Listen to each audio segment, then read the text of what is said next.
Tu vois? Donc c'est dans cet état d'esprit qu'on est. Mais il a beaucoup parlé quand même de dette, comment on appelle ça, du club de Rome, etc. Sankara, il était très Ah non, mais impliqué attention. Moi, j'ai pas dit qu'il n'a pas parlé. Je Ouais, dis ouais, que ouais, ouais. il a dénoncé tout ça sans être non plus dans une logique de le sanctifier. Genre que tout le monde, tous les aînés ont fait un travail avec leur grandeur et leurs limites aussi. Ouais, et leurs enfants, nous tous, on fera la même chose aussi. D'accord? À notre niveau. Thomas Sankara a dénoncé, avait analysé le problème, c'est pour ça qu'il s'est fait tuer. À l'époque, on les tuait. Aujourd'hui, on les met en prison. On nous met en prison. comme Gbagbo. Voilà. Tu vois, voilà. Et après, voilà, bon, Sankara et Gbagbo, c'est deux histoires différentes. Même si Gbagbo n'a pas à être à la haie, normalement. D'accord? Bah, il doit être au moins jugé par les Ivoiriens. Non, par les siens et pas par des assaillants. Voilà, on est d'accord, c'est clair. Voilà. Et c'est un crime qu'il soit là où il est, alors que l'autre boucher du FMI, Hassan Dramatique Ouattara, comme on le surnomme, est là où il est. C'est clair. Voilà. Bref. Continue. Alors voilà, alors bon, il y a pas mal de questions. Bon, les questions, on va éviter de trop parler. Peut-être un petit mot sur la dissidence pour en finir, mais on va pas passer l'heure là-dessus. Je pense que... surtout que je fais une interview aujourd'hui pour Agence Info Libre. Où tu t'exprimes largement là-dessus, donc on va pas y revenir. Moi je pense que c'est plus intéressant de parler de panafricanisme. Bah après, si t'as une question dessus. Oui, c'est plutôt, parce que je vois, il y a plusieurs questions. Oui, alors, qu'est-ce qui se passe avec Soral, etc., etc. Écoute, moi je veux pas parler de 10 ans. Je l'ai dit et ça, vous le verrez demain. En ce qui concerne l'affaire Soral, moi je le dis et je le répète, un homme qui est avec une femme, il s'en embrouille, ça ne me regarde pas. Et je me méfie de ceux qui parlent trop des histoires de couple entre un tel et un tel. D'accord? Moi ça me pose problème. Occupe-toi de ta vie. Quand ta vie est remplie, tu n'as pas le temps de parler. Par contre, moi la seule chose qui a fait que j'étais obligé de réagir et que je réagirai toujours dans des cas précis comme ceci, c'est quand il dit, alors peut-être, il dit maintenant que l'autre l'a insulté. Elle a insulté de sale blanc. S'il a insulté, de toute façon, normalement, Soral est censé avoir, il a une réflexion. Tu l'insultes elle. Mais commence pas à insulter toutes les femmes noires de pute, ça passe pas. Moi j'ai une fille noire, tu vois, je suis sorti d'un ventre d'une mère noire, j'ai un long historique avec les sistas. Moi aussi. Voilà. Non mais tu vois, je veux dire, moi je suis un amoureux transi des sistas, on me colle toujours derrière une réputation de dragueur, de femmes noires, etc. Et j'ai aucun problème à assumer toutes les étiquettes qu'on me donne. Tout le monde sait que j'aime la femme noire. Quand tu dis les femmes noires sont des putes, ça me pose problème. Tu vois. Donc moi c'est sur cette seule chose-là que je réagis et que je réagirai toujours si ça devait se reproduire. Après il y a un jeu malsain. Et dire ça ne veut pas dire qu'en gros c'est une question, je suis avec Binti contre... Non, je suis contre le fait qu'on traite, et que ça dépasse le cadre de la sœur. Je suis contre le fait qu'on parle des femmes noires comme des putes. Ça c'est impossible. Tu vois, si tu as un problème avec une pute, traite-la de pute. Dis pas toutes les femmes noires sont des putes, c'est tout. Après pour le reste, c'est vomitif. L'instrumentalisation qui en est faite, certains qui sont cooptés, il faut dire les choses, pour essayer de saboter Soral et Dieudonné au moment où ils sortent leur projet politique. Moi, on peut parler, on va en parler de la réconciliation nationale. Ah bah oui, j'ai aucun problème. Parce que c'est la suite un petit peu de l'émission la dernière fois, tu m'avais invité, puis tu avais continué après que je sois parti. Ah bah oui, j'étais obligé de parler. Mais tranquille, on peut en parler. Moi, la réconciliation nationale, dans le titre, le concept, ça, c'est quelque chose qui me parle, qu'on soit dans une logique de camaraderie, de fraternité, communauté d'idées, ça me parle. Maintenant, qu'on me parle par le biais de l'assimilation, ça, c'est de l'idéologie, c'est pas de la frustration. Je suis pas d'accord avec ça. L'assimilation, pour moi, n'est rien d'autre que l'extension de la colonisation. L'assimilation, pour moi, n'est rien d'autre que une branche, quelque part, du mondialisme que nous connaissons aujourd'hui. Quand je vais en Afrique, je vois des communautés, des Français et autres qui vivent, eux, ils sont pas là pour te chanter l'hymne national du pays dans lequel ils sont. Ils vivent. Personne ne va leur casser les pieds. Les Chinois ne viennent pas et chantent l'hymne national, font les patriotes, etc. Mais on vit en paix. On vit en paix, dans un certain ordre d'idées. Pourquoi nous forcer les Chinois qui sont ici? Vous ne les forcez pas à chanter la Marseillaise. Ils cassent les pieds à personne. Pourquoi moi, ce qui me pose problème, c'est de dire, si tu es contre l'assimilation, ça veut dire que tu es pour le choc des civilisations. Pour moi, ça, c'est caricatural. Non, mais est-ce que les Blancs là-bas, ils n'ont pas les papiers africains aussi? Enfin, s'il y en a une partie. Il y en a une partie qui ont les papiers. Si, il y en a beaucoup qui ont les papiers africains. Bien sûr que si, justement. Il y en a beaucoup qui ont les papiers africains. Il y en a même qui se marient avec des Africaines, tout ce que tu veux. C'est pas pour autant qu'ils vont chanter l'hymne national forcément. Il y a certains cas, certaines exceptions, mais du pays dans lequel ils sont. Moi, la chose que je dis, c'est que sur le terrain idéologique, et ça, c'est pas nouveau. Alors qu'il y a peut-être des gens qui nous découvrent, il y a peut-être des trolls qui nous découvrent en 2014. J'ai commencé en 99, l'activisme politique. Je me suis fait connaître, non pas par le biais de la dissidence, je me suis fait connaître par mes activités politiques sur le terrain. 2006-2005, interdiction de mes organisations par le gouvernement Sarkozy et autres. D'accord. Donc ça, c'est du concret aussi qu'il faut rappeler à certaines personnes qui parfois sont des nouveau-nés, qui ont des regards péremptoires sur des choses qui nous dépassent. Tu vois. Et j'aime bien dire ça. Bien sûr, tu vois, j'ai aucun problème à le dire. Donc, mon discours a toujours été, d'hier à aujourd'hui, ça n'a jamais changé sur cet aspect-là, d'énoncer que l'assimilation pour moi est un problème.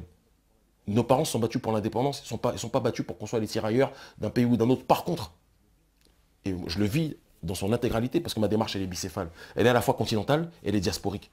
Quand je viens dans la diaspora, je fais mes conférences auprès des gens de ma communauté. Et d'autres, des frères de douleur, qui ne sont pas les frères de couleur mais de douleur et qui viennent aussi. Il y a une fraternité. Parce qu'on est tous des esclaves sur cette plantation-là aujourd'hui. Et je dis toujours, et je mets au défi les gens, ceux qui suivent mes conférences de ces 5 ou 6 dernières années, je mets au défi de trouver des conférences où je ne dis pas aux nôtres, respectez le pays dans lequel vous êtes.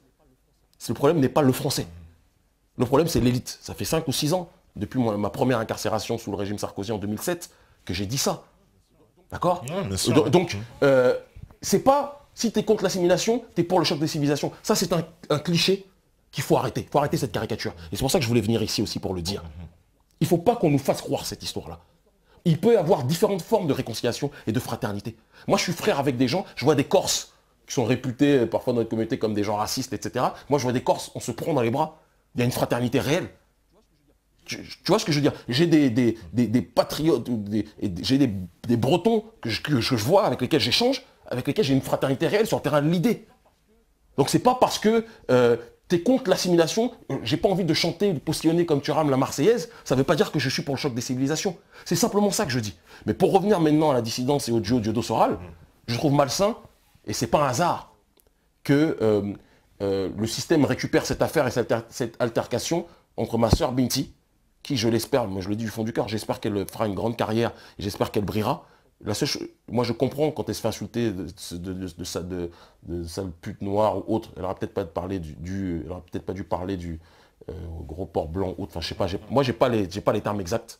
On attendra que la justice tranche pour vraiment se prononcer. Pour l'instant c'est les feux de l'amour, c'est pas du concret. La seule chose que je dis, c'est que si quelqu'un traite les femmes noires, moi je me sens concerné, mais de la même façon, moi ça me déplaît quand je vois Actualité Juive, quand je vois Libération, quand je vois tout le monde se servir de cette affaire pour essayer de détruire Soral et Dieudonné, avec lesquels je suis en désaccord idéologique. Oui, en plus. Non, avec lesquels je suis en désaccord idéologique, mais je n'oublie pas qu'on a le même ennemi, et je serai toujours plus proche de Dieudonné-Soral que de Bernard-Henri Lévy.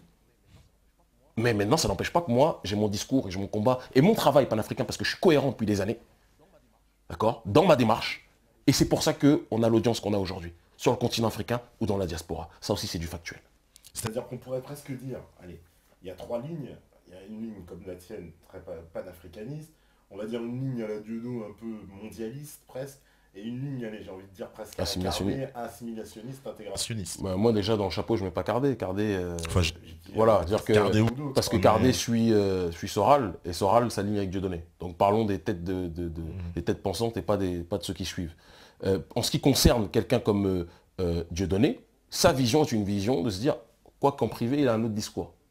Moi je parle beaucoup avec Dieudonné en privé, il a un autre discours. D'accord, ça c'est un premier point.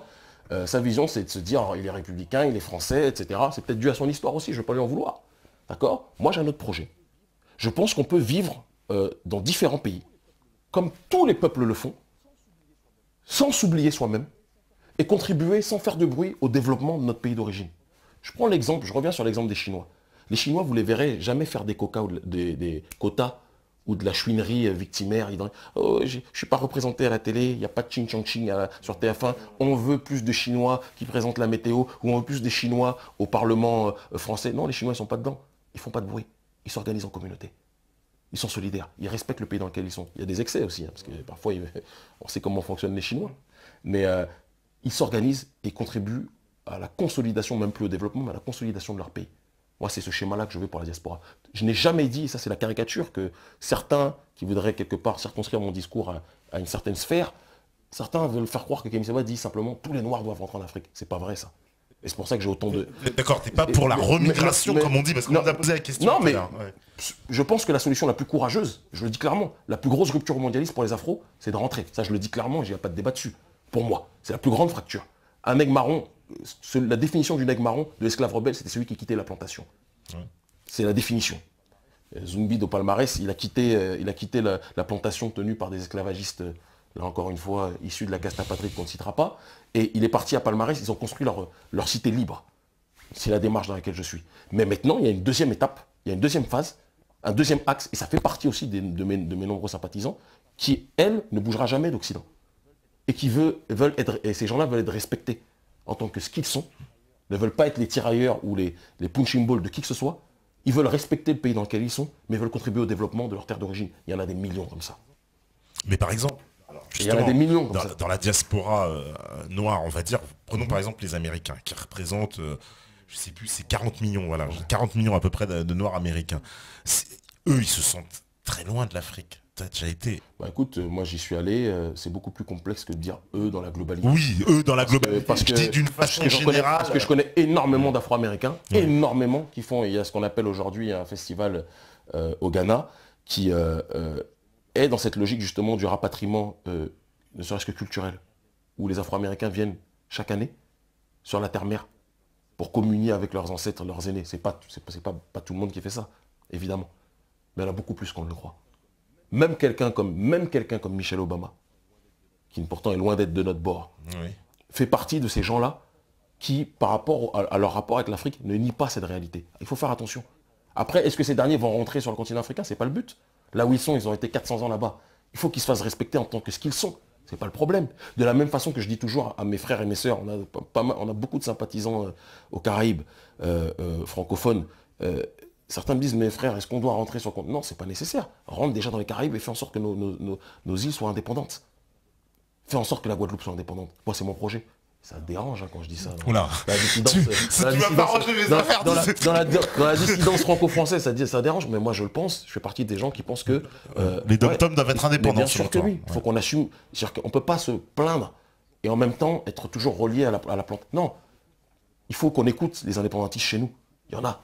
Il y en a beaucoup aux Caraïbes. Il y a Garsama. Mais ils vont faire quoi sans la France? Très honnêtement. Qu'est-ce que ça veut dire? Quand je dis ça, non. Ils vont faire quoi sans la France? C'est au sens économique du terme. Qu'est-ce que le Burkina Faso a fait quand il s'est... Pardon? Ah, d'accord. Alors, je vais prendre un autre. Sur le mien? Non, c'est le mien. Là, ça va mieux? Là, ok, super. Oui, quand je dis ça, sans la France, je m'explique, parce que je vais pas balancer ça comme ça. Mais Sankara agit sans la France? Bien sûr. Sékou Touré agit sans la France? Non, mais bien sûr, mais une île des Antilles. Aujourd'hui, par exemple, un pays, pour moi, c'est la même chose. La Martinique a un très haut niveau de vie, puisque c'est le plus haut niveau de toutes les Antilles. Exactement. Si la Martinique, demain, on va dire, elle est indépendante, elle n'aura plus l'aide directe de la France. Donc, ça veut dire que l'économie, entre guillemets, du pays, il va falloir retrousser les bras pour retrouver le niveau de vie. Parce qu'il y a... Et on peut pas le faire, on est paresseux?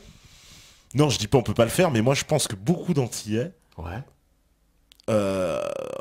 comment dire, appréhendent beaucoup de le faire parce qu'ils ont eu plusieurs fois l'occasion quand même de, on va dire... Ils ont eu, même Aimé Césaire a refusé l'indépendance pour l'autonomie. Voilà. Ils ont eu l'occasion, ils ont tous refusé à chaque fois, systématiquement. C'est plus complexe que tous refuser. C'est beaucoup plus complexe que tous refuser. Tu connais aussi le système démocratique dans sa version matrixée, pour synthétiser. C'est beaucoup plus complexe que ça. Des mouvements indépendants en Martinique ou en Guadeloupe, je passe le bonjour d'ailleurs à Garça Malsa, il y en a. Ah, j'ai pas dit qu'il n'y en avait pas. À Sainte-Anne, il y a le rapport indépendantiste qui siège sur la ville. Donc, des réels, je passe le bonjour à la maman Joby Valente. Des réels, il y en a. Des réels, il y en a. D'accord. Le LKP, Domota, il y en a. Je passe le bonjour à Ben Guiman d'ailleurs qui nous regarde certainement. Il y en a pas mal. Maintenant, c'est une logique graduelle qui doit s'effectuer pour qu'on puisse arriver au bout de ce procédé. Je ne fais pas partie des gens qui sont dans une logique d'idéaliser la démarche d'indépendance en pensant que tout se fait du jour au lendemain. Je dis, c'est pas ça. De la même façon que je dis pas qu'on doit tous rentrer en Afrique tout de suite. Non, c'est pas ça. Je sais qu'il y en a qui ne pourront pas le faire. Mais c'est des choses qui doivent, comment dirais-je, être inscrites dans notre agenda. Et ça passe par des étapes. Ça passe par un certain nombre d'étapes, que ce soit par rapport au référendum, que ce soit par rapport à notre organisation communautaire, par rapport au tissu social, par rapport à la réappropriation de nos terres. Quand tu vois aux Antilles qu'aujourd'hui, il y a 1% de la population qui contrôle l'île, On va dire on trouve ça normal parce que c'est comme ça, parce que c'est plus simple. Mais non, il y a un moment, il faut qu'on se libère. De la même façon que les prolétaires blancs en France, il y a 1% de la population qui dirige tout ce pays. Eh bien, c'est la même chose. Il faut aussi que chacun se retrousse les manches et prenne ses responsabilités. On est tous dans le même problème. Pourquoi on va refuser aux nègres ce qu'on est capable d'accepter pour nous? Chacun doit être dans une logique de se rapproprier sa propre destinée. Et la logique aux Caraïbes, dans la nouvelle génération, on ne le cache pas, hein, beaucoup ont cette peur aussi de se retrouver dans le même état qu'Haïti. Oui. Parce qu'Haïti, oui, a eu le courage, et moi je crois que c'est le pays que je respecte le plus sur cette terre, sur bon nombre de sujets, par rapport à l'histoire, Toussaint, et les autres qui l'ont suivi ou qui l'ont précédé, Macandal et autres, Boukman, enfin on pourra en citer, on n'a pas fini, mais toutes ces personnes se sont battues pour que cette île qui était Haïti devienne un pays qui soit la première république qui donne la force aux afro-descendants, aux nègres, plus que jamais, qui étaient ostracisés, qui étaient exclus de la logique de l'humanité. Le philosophe Grégoire Biogo dit c'est de l'exclusion que naît la volonté de se constituer en tant que sa propre puissance. C'est quelque chose qui doit aujourd'hui être pensé par nous autres, partout où nous sommes installés. Aux Antilles, nous sommes sur une plantation à ciel ouvert. Pour moi, de toute façon, c'est un camp de concentration. Je n'ai pas dit un camp d'extermination. C'est un camp de concentration aujourd'hui. Et les maîtres de la plantation gèrent les choses de la même façon, peut-être un peu plus gentil. On met du rhum, il n'y a plus les coups de fouet, etc. Il n'y a plus les coups de fouet.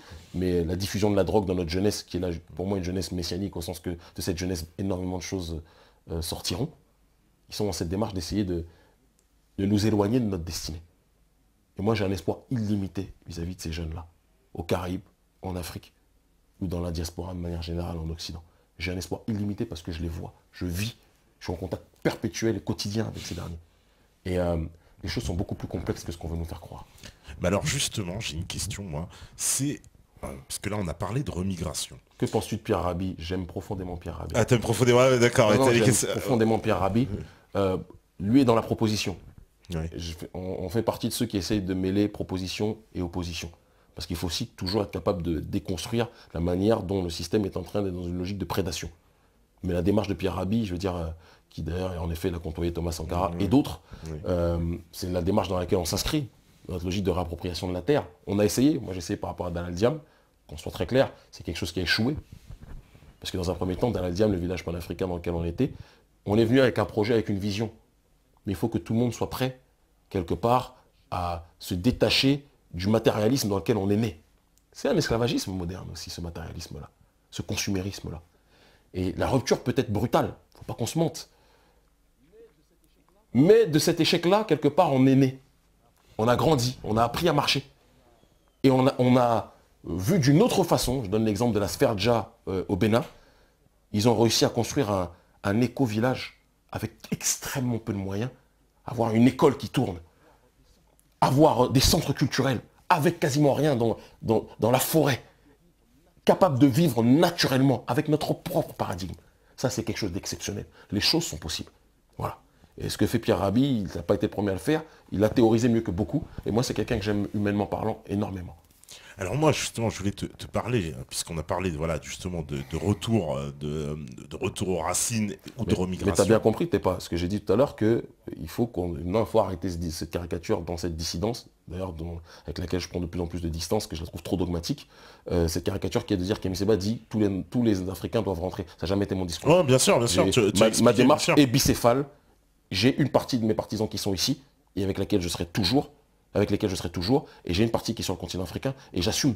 La seule chose que je dis à ceux qui sont dans la diaspora, respectez l'endroit où vous êtes, respectez le pays dans lequel vous êtes, faites en sorte d'avancer à partir du moment où on vous respecte. Mais moi justement j'ai une question, c'est par rapport au fait qu'en Afrique on a déjà connu un pays dans lequel une diaspora noire est venue et elle a été organisée comment? Qu'est-ce qui a fait en sorte que ça soit saboté au Libéria? Qu'est-ce qui a fait en sorte... Non mais, bah oui. C'est comme si tu me dis, on a déjà connu en France, on a mis différents peuples, mais ça tient pas, guerre civile, et tout ce que tu veux. Oui, qui est-ce qui orchestre ça? Sans enlever notre responsabilité. Il faut voir comment un certain nombre d'esclaves sont venus. Moi-même, je te donne un exemple précis. Du côté de ma mère a des origines des Afro-Brésiliens qui sont partis du Brésil, qui sont venus du côté de Porto Novo, au Bénin. D'accord. Beaucoup d'esclaves qui ont fui l'esclavage ou qui sont éloignés de l'esclavage, d'accord, qui ont réussi à s'affranchir, sont revenus au Bénin. Certains se sont comportés avec arrogance vis-à-vis des autres. D'autres se sont comportés avec humilité. Ouais. C'est une question de rapport à l'autre. C'est humain, ce n'est pas nègre. Non mais est-ce qu'il n'y a pas quand même... Une incompatibilité? C'est-à-dire que regarde, moi ce que j'ai observé dans l'histoire du Libéria, quand même dans l'histoire du Libéria, il y a eu quasiment, je crois le pays a obtenu son indépendance, c'était au milieu du 19e siècle, jusqu'à 1900 à peu près 80, il n'y a pas eu un président autochtone. C'est-à-dire ça a été que successivement la question que je te pose, c'est il y a un système qui est mis en place. On en revient toujours à la logique de déconstruction. D'un point de vue même de la pensée simple. Tant que tu ne déconstruis pas le système, tu avantages les uns au détriment des autres. Ils sont tous issus d'une même famille, d'autres viennent d'un endroit, viennent avec un regard aussi qui peut être un regard prédateur, sans faire de l'essentialisme. Oui. Tu vois un mec comme George Weah, il a de la famille afro-américaine, il a de la famille autochtone. D'accord? George Weah est le meilleur exemple de ça. Il a un double axe quelque part. Il y a une origine des States, eux-mêmes sont des déportés, et une autre qui vient de la terre-mère, qui est née direct sur la terre-mère. Et George Weah le dit clairement, que le futur de ce pays, ça ne sera pas la domination des uns au détriment des autres, ça sera la convergence, parce que, qu'on le veuille pas, on est tous dans la même difficulté. Moi, je rentre au pays. Je rentre au pays, déjà, quand je rentre, je fais preuve d'humilité. Parce que c'est ça qui manque beaucoup sur le continent africain, c'est que quand on vient de la diaspora, on vient en mode, on donne des leçons et autres. Non, moi, je parle que de ce que je maîtrise. Parce que le panafricanisme, je l'ai étudié pendant 15 ans. Donc, c'est pas quelque chose qui est né aujourd'hui, c'est quelque chose que j'ai étudié avant même d'avoir terminé la formation universitaire en philo ou en sciences politiques. J'ai étudié ça en autodidacte comme un dingue, comme un forcené. Et c'est parce que j'ai étudié ça comme un forcené qu'on m'a laissé cette légitimité pour en parler dans les médias. Tu comprends? Mais je ne viens pas en disant ça se comporte comme ça, ça se comporte comme ça, ça se comporte comme ça. Si ça se passe comme ça, c'est normal qu'il y ait des clashs et des tensions avec les autochtones. Mais c'est pas inévitable, justement, un peu. Parce que, quelque part, regarde, je fais encore l'avocat du diable, mais imagine, on part demain, on se retrouve, allez, 1 million de descendants afro-européens qui venant en Afrique. Est-ce qu'on va pas prendre, sans le vouloir même, le pouvoir? Puisqu'on aura on va dire une culture différente. Il y aura toujours une séparation quand même, il y aura une culture. La plupart des esclaves rebelles étaient des gens qui faisaient partie d'une classe sociale souvent élevée, enfin, pas des esclaves rebelles, mais des chefs indépendantistes étaient des gens qui faisaient partie d'une classe sociale qui était un peu plus privilégiée que la masse. Oui, tout à fait. C'est une réalité. C'est l'histoire. Che Guevara, voilà.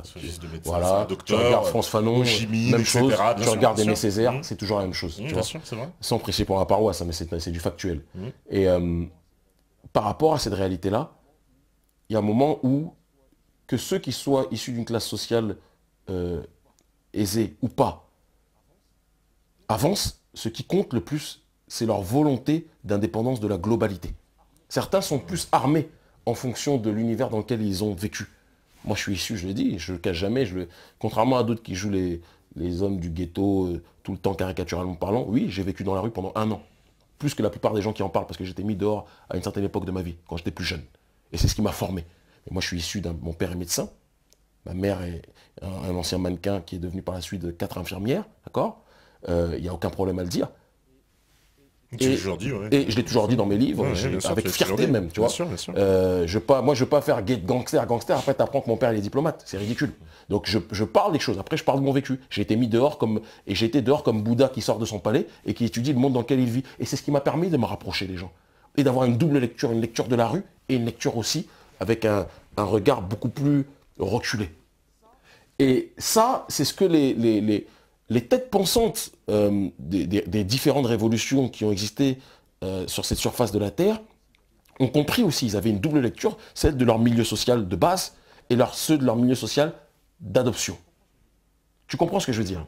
Et nous, on doit s'inscrire dans cette démarche-là aussi, où je pense que le problème n'est pas de dire, parce que certains qui viennent des États-Unis, qui viennent de la diaspora, ils viennent donc ils vont dominer les autres, c'est pas la question. Le problème, c'est pas de dominer ou de pas dominer, c'est qu'il y a une fusion. Moi, je fais très attention, par exemple, sur le continent, à énormément m'entourer.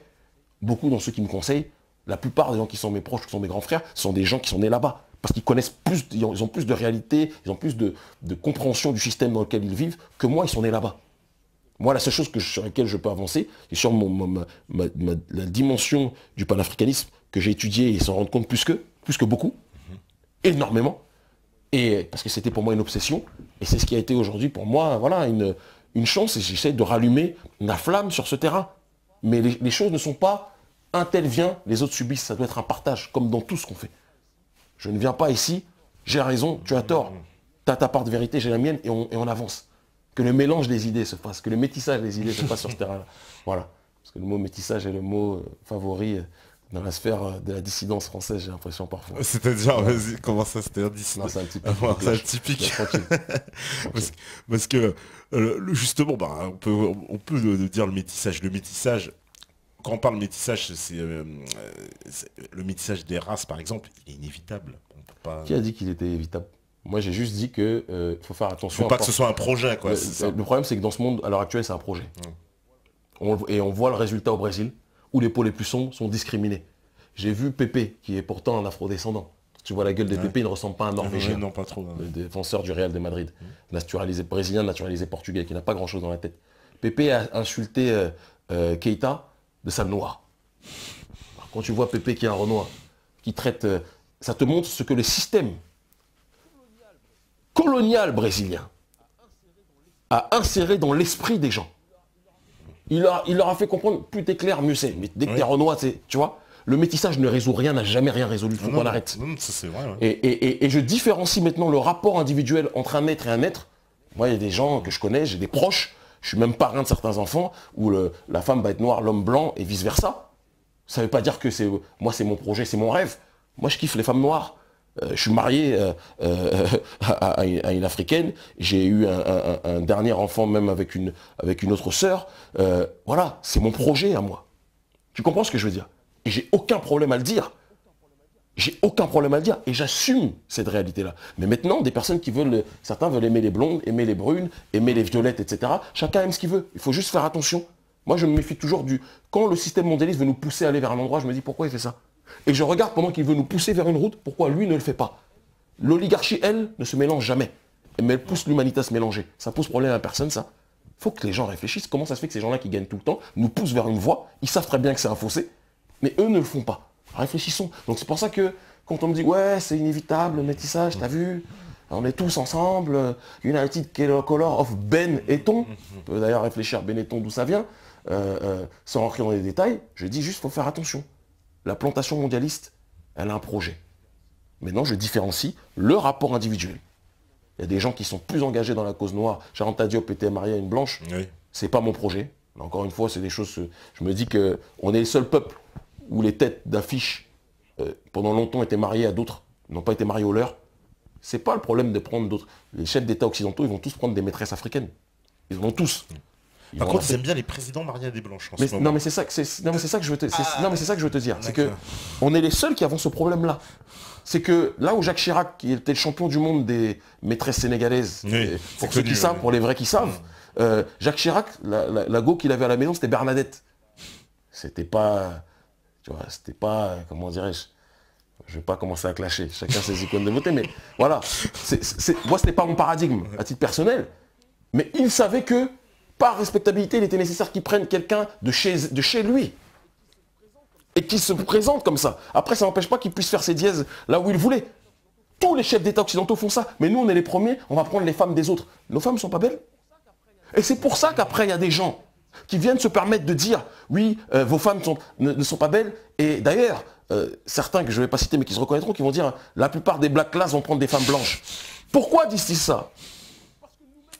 Parce que nous-mêmes, on tombe dans ce piège-là. Moi, quand je vois mes sœurs, elles sont belles, j'ai le droit de le dire.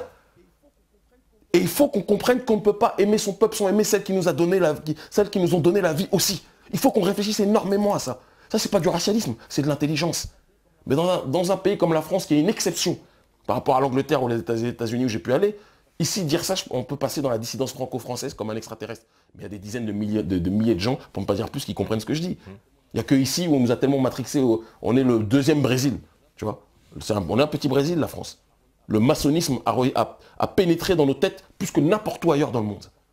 Et donc, parfois, on dit des choses, on se prétend résistant, mais on répète le logiciel argumentatif des élites. Il faut qu'on cogite à ça.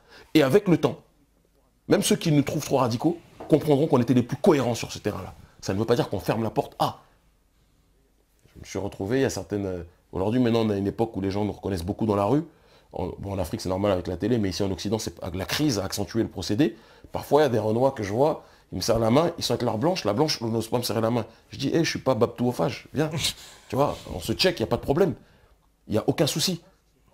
Moi, ce n'est pas votre amour à A et B que je critique. Je n'ai rien à voir et rien à dire dessus. Mais je dis, faites attention à ne pas dire que le métissage est la solution. Mettez votre amour. C'est un amour entre deux êtres humains, mais n'en faites pas un projet politique. Parce que ce projet politique, c'est ce qui est voulu par nos élites. Il faut cogiter dessus. C'est tout ce que je dis. Après, voilà. Ouais, parce qu'ils aiment bien, parce que voilà, on sait que le président du Gabon est américaine blanche, le président de Côte d'Ivoire aussi, Ouattara, Ouad auparavant. Ouad auparavant, etc. Ouais, bah oui, bien sûr. Ils étaient tous, on a l'impression qu'ils étaient cooptés un peu sur ce critère, quoi. C'est pour ça on doit se poser des questions du pourquoi, du comment. Enfin bref. Alors on me dit, quelle place pour les Blancs en Afrique? Serez-vous aussi antiraciste dans ce sens-là? Moi je suis pas antiraciste. Ah, c'est Jojo qui mais moi j'ai jamais dit que j'étais antiraciste ou raciste, ça c'est une escroquerie le racisme en tant que tel. On préfère tous celui qui est dans notre maison que le voisin, on préfère tous notre voisin, celui de la ville d'à côté. Voilà. Tu vois, donc moi je j'ai pas de question de lutter, que j'ai pas le temps pour ce racisme. Souvent il y a des gens dans notre communauté, dès qu'il va y avoir un truc où les Renois s'insultent, ouais, tu nous as insultés de sale noir. Moi j'ai plus le temps pour ça. C'est-à-dire que on ne respecte que les personnes qui se prennent en charge politiquement et économiquement. Les Chinois étaient insultés dans les années 80. Étaient insultés dans les années 70, plus personne n'insulte les Chinois. Tu crois que le racisme a disparu? Non. Mais le respect par rapport à la manière dont ils ont émergé a fait en sorte qu'aujourd'hui tout le monde se tait. Ah, tu dis acquérir le respect c'est plus fort et on oublie le racisme après parce que... Le racisme se tait quand la puissance naît. La puissance ne respecte que la puissance, comme dirait l'autre. Ouais. Et donc moi c'est l'état d'esprit dans lequel je suis. Et c'est l'adage de supranégritude, qui n'est pas une négritude suprémaciste comme les gens qui ne lisent pas veulent le faire croire. C'est aller, supra, c'est aller au-delà de. C'est ça, supranégritude. Et supranégritude, tome 2, via Black Nihilism, mon second ouvrage qui se vend bien, et je suis content. Le projet de Black Nihilism et la logique de Black Nihilism, qui est la suite de supranégritude, c'est de se dire qu'il faut qu'on soit dans une démarche, en effet, d'autodétermination. Et la réalité de la résistance africaine au mondialisme, c'est de comprendre que on doit songer nous-mêmes à être les propres responsables de notre destinée. Ne pas laisser d'autres conduire notre maison, conduire notre voiture. Et nous envoyer dans un schéma ou dans un chemin qui ne sera pas le nôtre. Il faut qu'on essaye de penser par nous-mêmes, pour notre propre destinée. Qu'on arrête cette logique de cooptation, qu'on arrête cette logique d'instrumentalisation politique qui est la nôtre. Et il n'y a que comme ça qu'on se fera respecter à travers le monde. Là, il y a eu une histoire, il y a l'histoire des os humains. Je ne sais pas si tu as entendu parler de Exhibit B. Ah oui, bien sûr. Voilà. On a envoyé qu'il y a une équipe là-dessus. Voilà. Là-dessus, ouais. On m'a demandé de me prononcer dessus.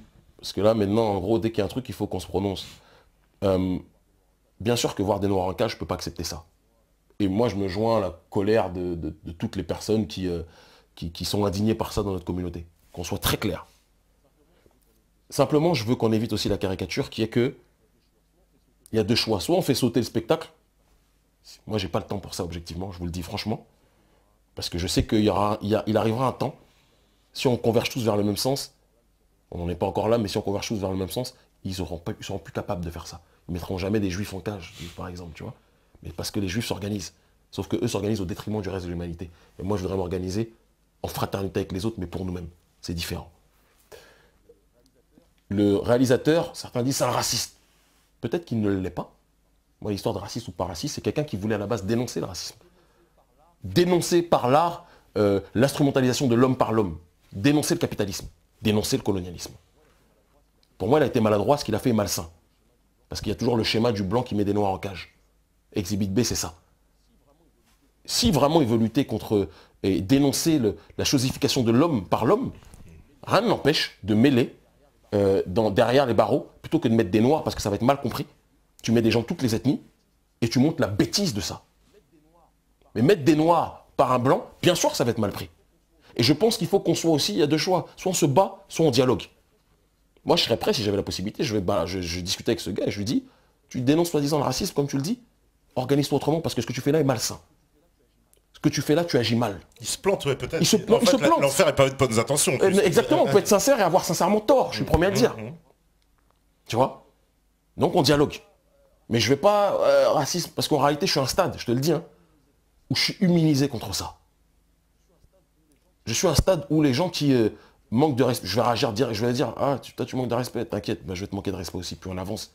Mais je vais pas passer 10 heures sur le truc, tu vois. Voilà. Tu manques de respect, je vais te manquer de respect aussi.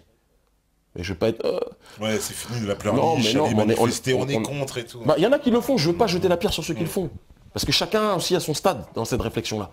Mais on arrivera à un stade où on ne sera plus touché par ça parce qu'on sera tellement puissant, on sera tellement structuré qu'on n'aura plus le temps à perdre avec le regard de l'autre. Parce que ce qui comptera, excuse-moi, ce sera le regard qu'on se porte vis-à-vis de nous-mêmes. C'est dans cette logique, moi, que je me situe et que je m'inscris. Alors on me demande, est-ce que tu songes à accéder au pouvoir politique institutionnel en Afrique? Ça, c'est choses... Tout le monde se pose la question. Je t'avais déjà posé la question, faut dire, la première fois, mais là, ça se précise. On a l'impression... c'est pas que j'ai un tabou, mais tous les Africains qui rentrent en Afrique, tout le monde veut être président. Donc moi, j'ai toujours charrié ça. Je trouve ça malsain. Le but, la finalité, c'est pas d'être président. La finalité, c'est de savoir ce que tu fais pour dans ton continent, pour le lieu dans lequel tu vis, où tu vis. Je t'ai dit que j'ai beaucoup voyagé à différents endroits cette année. Je suis rapproché beaucoup des Vénézuéliens, énormément. Oui. En plus que de tous les autres, je pense. Les Iraniens aussi. Les Cubains, par extension. Le Zimbabwe.